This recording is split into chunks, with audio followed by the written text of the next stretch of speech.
সাধারণত যখন কোনো নতুন মুভি যখন মানে কোনো অ্যানাউন্সমেন্ট হয়, তো সেটার একটা টাইটেল রিভিলের জন্য কোনো একটা টিজার আপলোড হয়, বা অ্যাক্টর আর ডাইরেক্টর বা যেই প্রোডাকশন হাউস তাদের তরফ থেকে কোনো সোশ্যাল মিডিয়ায় কিছু পোস্ট হয় বা কোনো পোস্টার সেখানে আমরা দেখতে পাই।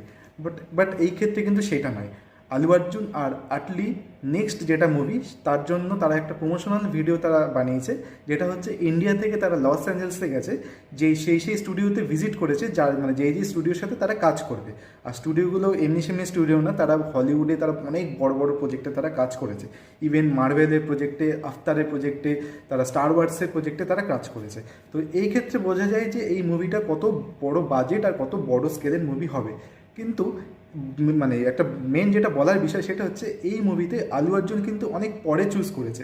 আটলি আলু অর্জুনের আগে আরও দুজন বড় অ্যাক্টরকে চুজ করেছিল, কিন্তু তারা এই মুভি থেকে মানে এই প্রজেক্ট থেকে তারা বেরিয়ে যায়।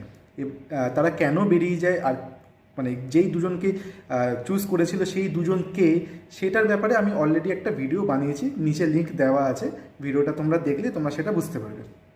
আর চ্যানেলে নতুন হলে সাবস্ক্রাইব করো, আর ভিডিওতে আমাকে কমেন্টস করে জানিও যে তোমাদের এই যে আলু অর্জুনকে যে চুজ করেছে সেটা মানে তোমাদেরকে কী মনে হয়, মানে তোমাদের কী মনে হয় যে সেটা কি কোনো পারফেক্ট চয়েস, নাকি যাদেরকে চুজ করেছিল কিন্তু তারা প্রজেক্টে নেই, তারা যদি থাকতো এই প্রজেক্টে সেটা পারফেক্ট চয়েস ছিল। তো আমাকে কমেন্টস করে জানিও।